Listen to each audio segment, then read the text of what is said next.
Imagine getting up every day full of energy as if you were in your 20s again. What would that be like? What would it be worth to you? What is your health worth to you? Think about it. Your health isn't everything, but without it, everything else is nothing. And yet, too many of us are taking it for granted until something goes wrong. And no one wakes up hoping to be diagnosed with a disease or chronic illness. And yet, we've never been taught how to be proactive in our health through our school or public health. As a registered health coach and integrative health practitioner, I believe it's time this information is made available to everyone. Combining new knowledge around your health and the ability to do my functional medicine lab tests in the comfort of your own home will allow you to optimize your health for today and all your tomorrows. Don't wait for your wake-up call.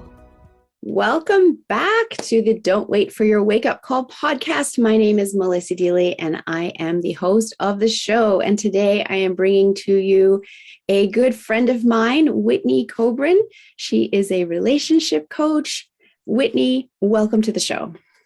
Hi, Melissa. Thank you so much for having me. I'm super excited to be here. I'm excited to have you here. And of course, it's the month of February, which is the month of love. So it's perfect to have you on the show. And just to introduce you a little bit to the audience, Whitney has an educational background in psychology and 15 years of professional recruiting, matchmaking, and coaching experience. Whitney now fulfills her life's purpose as a love coach for women. Her signature coaching program, Love Yourself and Attract Lasting Love, incorporates holistic healing and aligns the whole self, including mental, emotional, spiritual, and physical dimensions. So I just love the opportunity to talk about this here today, right before Valentine's Day, Whitney. But before we dive into who you are today, I would love you to share your story because every single one of us has a journey. How did you get here? Sure, I would love to. I knew from a young age that I wanted to be a counseling psychologist. So in college, I studied psychology.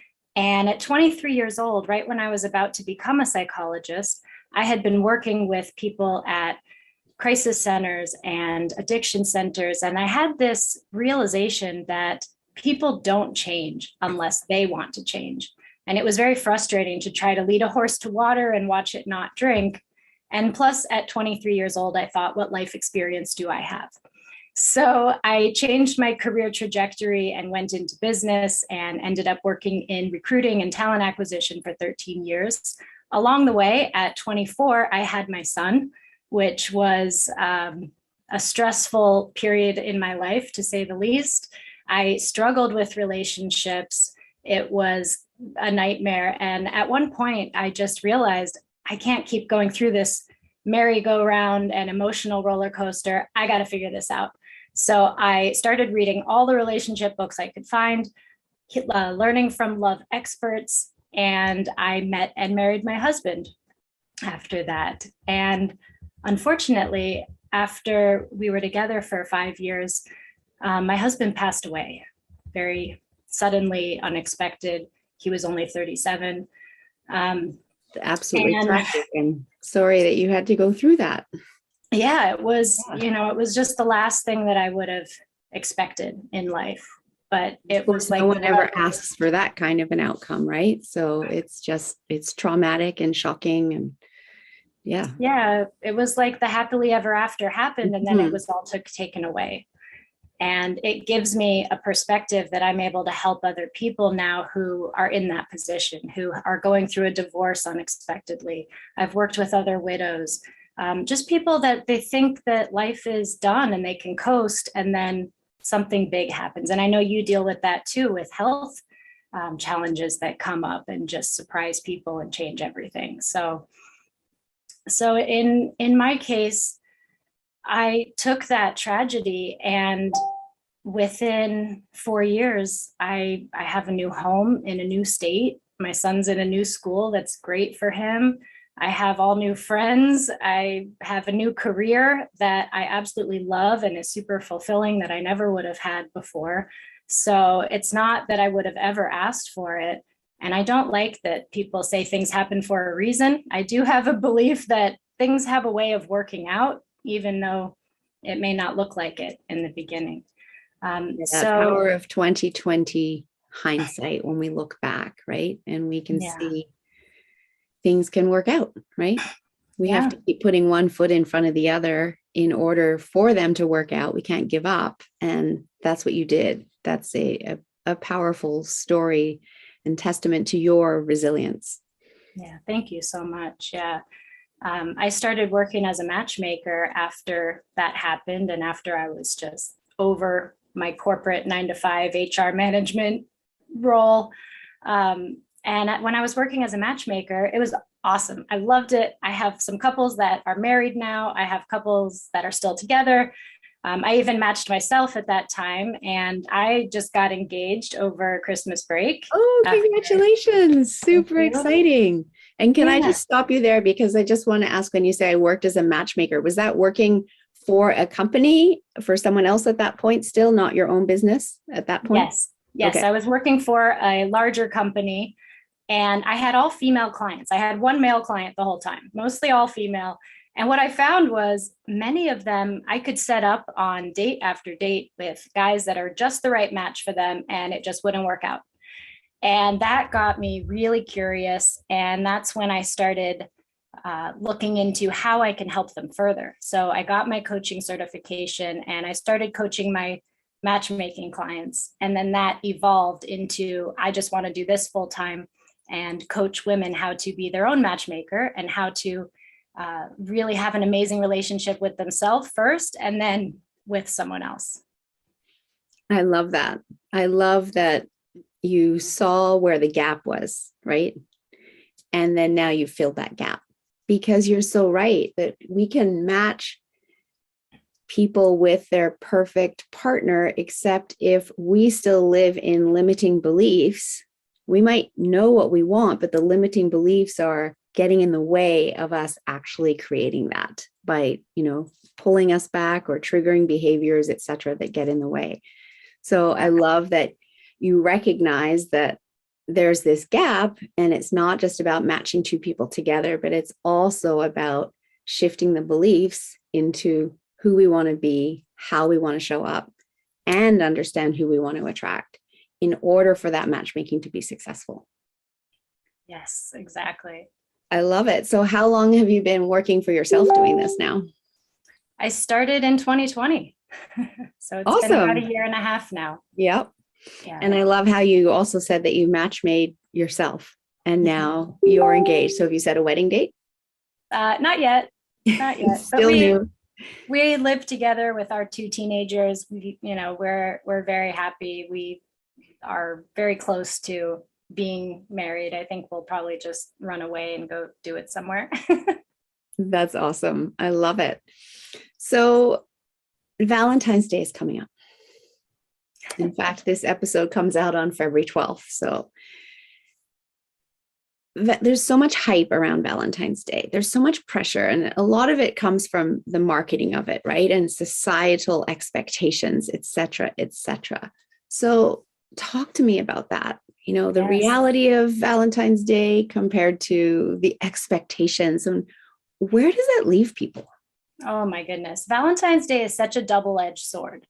It can be so lovely because it's an opportunity to really devote your energy and efforts towards your partner and how much you love them, or the people in your life that you love. Even if you're not in a relationship, you can send Valentines to your friends, your family, your kids, parents, all of that. But it has a dark side. And if you look at the history is very convoluted, and it really is a Hallmark holiday. They really did create cards for this holiday to sell. And so a lot of it is very gimmicky. People buy little plastic throwaway things that are bad for the environment. It's a lot of stupidity around Valentine's Day, in my opinion. But the worst part is the number one day for breakups out of the whole 365 days a year is the day after Valentine's Day. Wow. I thought you were going to say the day before, but nope, the day after, because what people realize is, oh, my partner didn't meet my expectations. My partner didn't step up in the way that I wanted them to. I feel sad. I feel disappointed. This relationship isn't worth it. I'm out. So I'm sure that some of those relationships probably did need to end, but I believe that a lot of them could have been saved just through healthy communication. Hey, babe, Mhm. here's what I'm thinking about Valentine's Day. What are you thinking? Oh, I had a very different picture. Here's what I was thinking. And then you come together. And I think that a lot of people have these expectations that their partner should be able to read their mind, that their partner needs to swoop in and do some grand gesture. And it just doesn't happen that way a lot of times because people have different viewpoints, different expectations. I've never really been one to celebrate Valentine's Day because I believe that every day is Valentine's Day. I tell my partner I Love love that. him every day. We Yeah, go out why on wait for dates. one day? Yeah, Right. why Yeah. wait for one day? Yeah, Why I put love so that. much pressure on one day? It's Yeah. it's kind of ridiculous. And I love what you were just saying about, the communication and the expectations, because in my last podcast, I was talking about the love languages and the work of Gary Chapman. And that might have been one of the books that you read when you were diving Mhm. into your own journey. And it's so true that we have different ways of receiving love and different ways of giving love. And when that's mismatched, that can also be, leading to mismatched expectations, right? So that person that looks at, or expresses love in acts of service, maybe it's doing the dishes, doing the laundry, making a meal as their way of showing love. But the other person, if it's receiving gifts, they're not receiving those acts of service. And so that can cause a huge problem. And then, of Yes. course, there's that book. I don't even get the title right. It's like Men Are From Mars, Women Are From Venus, or the other way around, whatever it is. But another great book, maybe one that you dove into, one that I read years ago, just showing, the difference between men and women. And so the basic need to overcome that as well with healthy communication. Yes. And when we talk about the love languages and how different people receive, we have to think about the golden rule is not do unto others as you would have them do to you. When it comes to relationships, we need to treat others as they want to be treated, not Mm-hmm. necessarily how we want to be treated. And there is a big difference between masculine driven people and feminine driven people. And I say people because it's not always male, female. I'd say probably at least 80% of women lead with feminine energy and 80% of men lead with masculine energy. But understanding the differences between the masculine side and the feminine side is so important because we have different needs and desires and different ways that we communicate, as well as different ways that we need to be communicated to. And it's very complex. And it's one of those things that they don't teach you in school. And most of us don't learn in our homes either. Most of us come from families that have dysfunction of some level, everyone. And I love that you say it's not taught in school, because that's how you and I first met, actually. And I had a really good chuckle when we were in a breakout room together and you said, remember that relationship class that they taught you in high school? Oh, right. They didn't teach that. And I had a good chuckle because, as my audience knows, I'm always talking about the fact that our health and everything that I'm sharing with the audience today is also not taught in school, right? And so much of adulting is learned along the way. Yeah. And as you say, can come from beliefs that we pick up in our subconscious mind at a young age, under the age of 8. Mm-hmm. And that can be from, dysfunctional experiences as a child, those beliefs about ourself, I'm not worthy of love, comes out in adulthood as the inability to have a powerful relationship, because every time it starts to get good, the subconscious mind will figure out a way to destroy it because I'm not worthy. Right. Yes. Yes. And I see that with the women that I work with. I can see a lot of we do dig into their current beliefs and we look at where those beliefs came from. And it's one step to know, oh, I have this belief, and to have that knowledge. But we really have to take it a step further to reframe that belief and embody a new belief to be able to change the way that we feel. I mean, our beliefs are the root of our thoughts, our emotions, our reactions, our interpretations, our behavior. once we can evolve and reframe our old beliefs that don't serve us into something that helps us get to where we want to be, it's really a turning point for anyone. And the great news is that we can absolutely do that, right? Yes. And that comes with the help of a coach like yourself that can help you, see from the outside, because we're just so used to ourselves and we carry all of this with us, and it's buried deep in our subconscious and we're not aware of it until someone else helps us draw it out. And then once it's drawn out, we can replace that belief, as you said, that's no longer serving us, with a new, better serving belief of who you are today and where you want to go. That belief served you way back when, as a child, when it was formed. It's just not serving you now. Yes. And so the power of our subconscious mind and understanding it is so important. And I love digging into that work. Yes. So I love that you do that and you're helping your clients with that. So just talk a little bit more about the polarity of the feminine and masculine energies. I know you said 80% of women are showing up as feminine, 80% of men are showing up as masculine, but I know in my own experience, 24 years in the corporate world, I know now in hindsight, looking back, that much of my feminine was kind of drummed out of me in that world, right? I kind of naturally had to show up in my more masculine state. So let's talk about that and how that happens and how that impacts relationships as well. Yes, and that's the case for so many people, and it was mine as well. We first need to understand that everyone has both masculine and feminine energies within us. And what are masculine and feminine? Well, masculine is more of the pushing, driving, structure, and feminine is more of the fluid, receiving type of energy. So if you think about two people salsa dancing, it's not that one is strong and one is weak. And I think a lot of people have this idea because we grow up in this male-dominated society and we're led to believe that our masculine energy is the only thing of importance at school and at work. And this comes from way back in the day. We were very much pigeonholed into you're female and you must do this, and it became stifling. And so we had a revolution, and that was amazing and great. But now it's like the pendulum has swung so far in the other direction that we're almost not allowed to be feminine. It's like when somebody is in their young 20s says, well, I don't go to work and I don't want to go to college, I just want to get married and have kids. It's like, oh, how could you do that?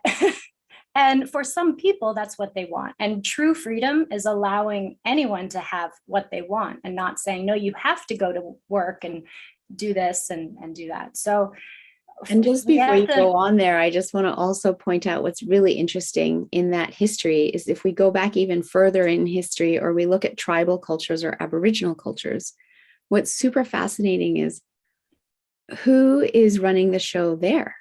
Right? It's the women. It's the women that are getting the water. It's the women that are working the fields and making the meals, et cetera, et cetera. And very often it's the men sitting around socially doing whatever. I mean, that's what you see. And yet they're in the more modern era, it stemmed up that it was the men that went to work and did all of that. And the women stayed at home. And yes, they were, supposedly in the kitchen and looking after the kids, et cetera, et cetera. But even back then, there was a shift from the women that were kind of running to the show to the men that were running the show. And then, as you say, now it should be that true freedom for each individual to be able to choose. Mm-hmm. And what we find is if you have a truly feminine nature, like I believe you and I definitely do, when we are in a position where we're constantly in our masculine, we're constantly having to push things forward and have structure and create process and turn off our feminine, it's exhausting. Sure, we can do it, but it's exhausting. And I came across this a lot with my matchmaking clients who were very successful women who really learned how to channel and funnel their masculine energy. And then they would say, I intimidate guys. They're just afraid of me. I make more money than them. And I find it hard to believe that you're intimidating. It's just that the attraction is not there. And the thing about masculine and feminine energies is that they're like polar opposites on a magnet. They're on the same spectrum, and the further out on the spectrum they are, the more masculine and the more feminine, the more attraction they have towards each other. If you're in the middle, then you have a platonic relationship. Like you think about two girls that are friends and you're very similar. There's not really a sexual attraction. It's that difference and that polarity that creates it. And if you go back 100,000 years ago to ancient humans, the masculine was strong and powerful, and the feminine was strong and powerful. So even though we had different duties and different responsibilities, both were important, both were needed, and both were powerful. Mm-hmm. And what's happened over time is, when we got to the place where the feminine was not respected or admired, and they were on witch hunts because powerful women were threatening to the men that were in power and in control. There is some of that in our history, but we also don't want to live our lives now like a victim of the patriarchy. Oh, I didn't get that job because of the patriarchy, or I didn't get that because of it's all the white man's fault. And I don't know, we could go on and on about that, but I try to coach people to have their own experience and to become what they were always meant to be. I don't take people and change them from one thing into someone new. What I do is I help them shed all of the conditioning and false beliefs and limiting beliefs and pain and trauma and hurt, so that they come back to their core and their essence and the person that they were really always meant to be, which is really fun. That is really fun, and such an incredible process for people to go through, right? To truly find who they were always meant to be, because that's when they feel like they're living in flow. They are showing up as their best self every single day. And that's where we find love and joy and peace and ease in our life. It's when we're trying to be someone we're not, that, as you say, it's exhausting, and there's discomfort in that, and can be painful, right? Yeah. But sometimes that's all we know, because that's who we've been raised to believe we should be, rather than being able to find our true inner self. So I love that you coach people through that. Yes. I love all of this. It's super fun. I just want to share a little story, because I don't know if you're aware of it. I want to just go back to the Valentines Day. I was raised in Japan, and Japan is a very male-dominated society, even to this day. And they have Valentine's Day, but they also have White Day, which is a month later on March 14th. So and I could be getting this backwards, but I'm pretty sure on Valentine's Day, the women give to the men. But then on White Day, the men give to the women. And I always thought that was so interesting, that in this male-dominated society, that they are the ones that actually have this reciprocal day of Valentine's Day.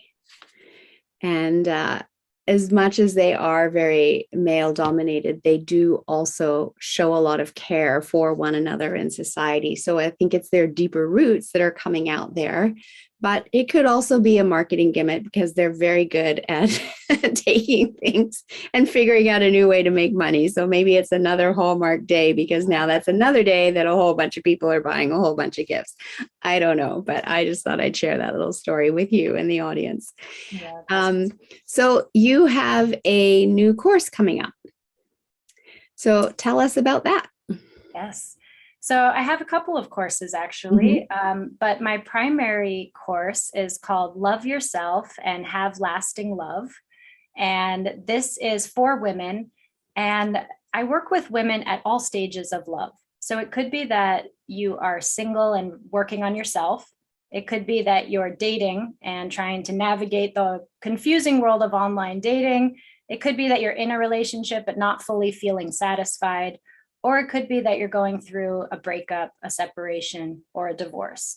whatever stage you're at, this program really helps you to become the person that you want to become by the end of the 4-month program. So if you want to become someone who is strong, independent, resilient, ready to take on the world, ready to stand on your own 2 feet, that's what this program gives you. If you are someone that's single and really wants to have love, then this program will help you to find someone and meet someone and become your own matchmaker and learn how to date and learn how to attract high quality men through this masculine feminine polarity.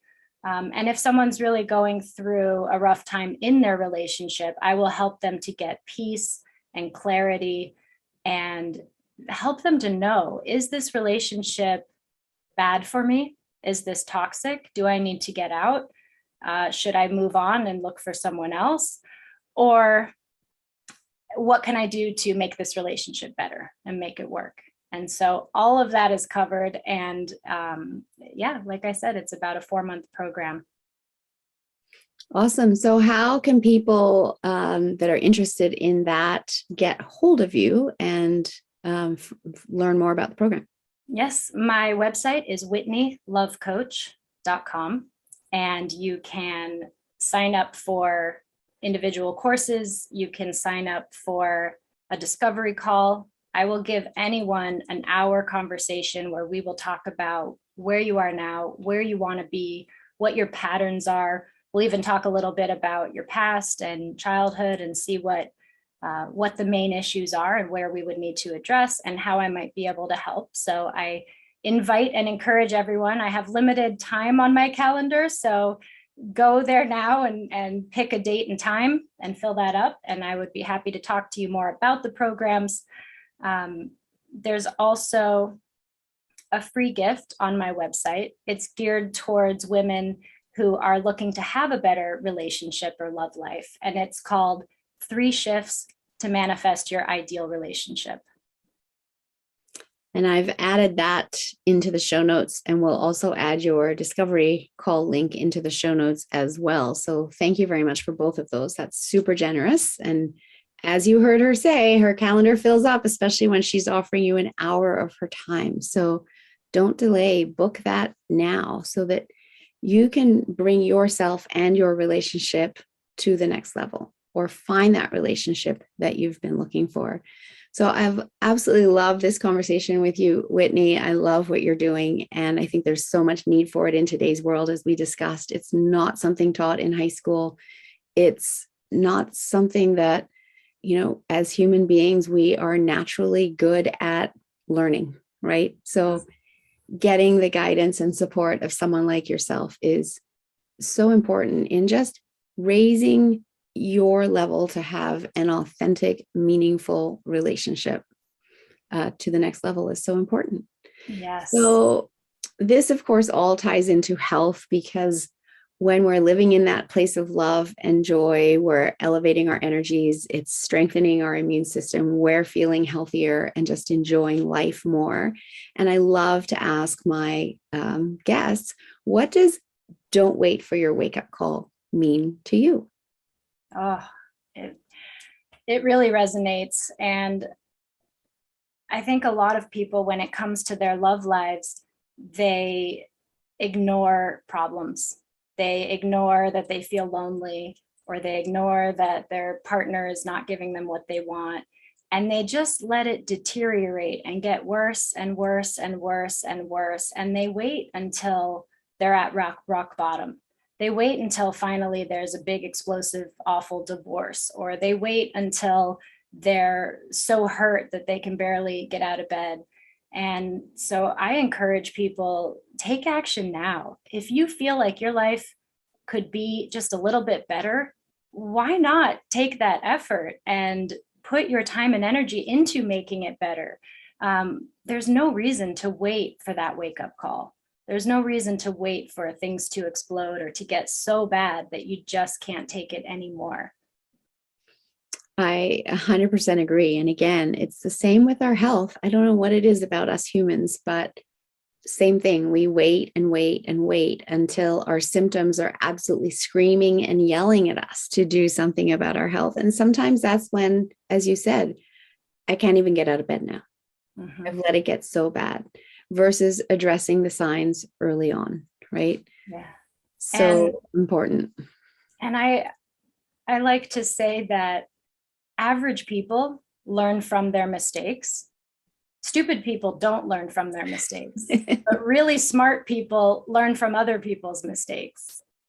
So if you can look at someone else who's had this health thing happen, or you can look at someone else and see what happened in their relationship, and if you can learn from that without having to go through it, then that's winning. That puts you in that category of really smart people. And who doesn't want to be a really smart person? Because even Yes. that becomes a choice, right? Yeah. I love that. So, is there any last tip or suggestion you have for the audience to encourage them to step into action today?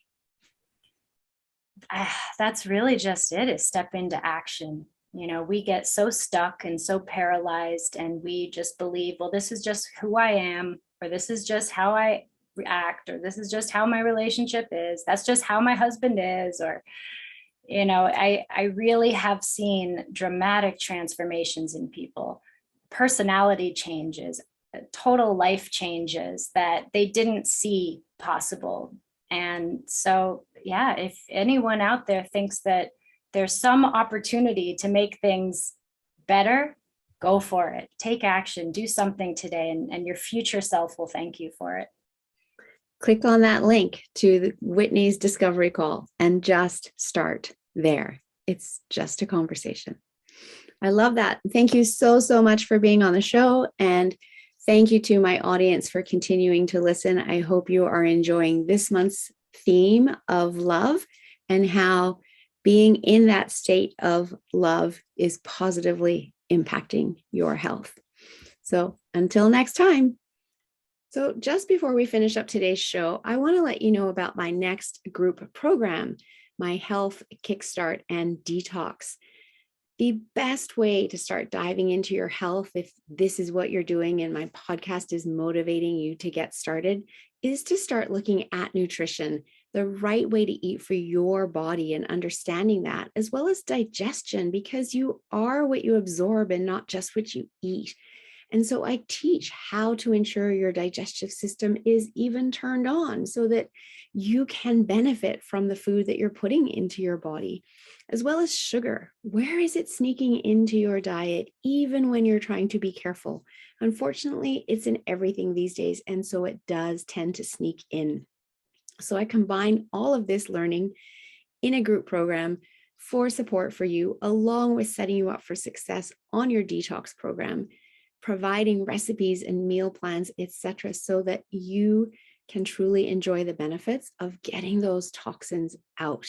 I've never had someone get to the end of my program and go, gee, I wish I didn't do that. Instead, I get to hear all of their amazing success stories, like, wow, I have such mental clarity now. My aches and pains are gone. I'm sleeping better.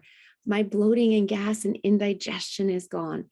So I love hearing that. It motivates me to keep sharing with others, because I truly do believe when we get the toxins out, when we create a body that is inhospitable to disease and we make it a lifestyle, that we can get rid of the chronic illness that we have in our world today. So click the show notes to learn more about the program. The link is there. And if you have any questions, book a call with me so we can chat and figure out, is this the right program for you? I look forward to hearing from you.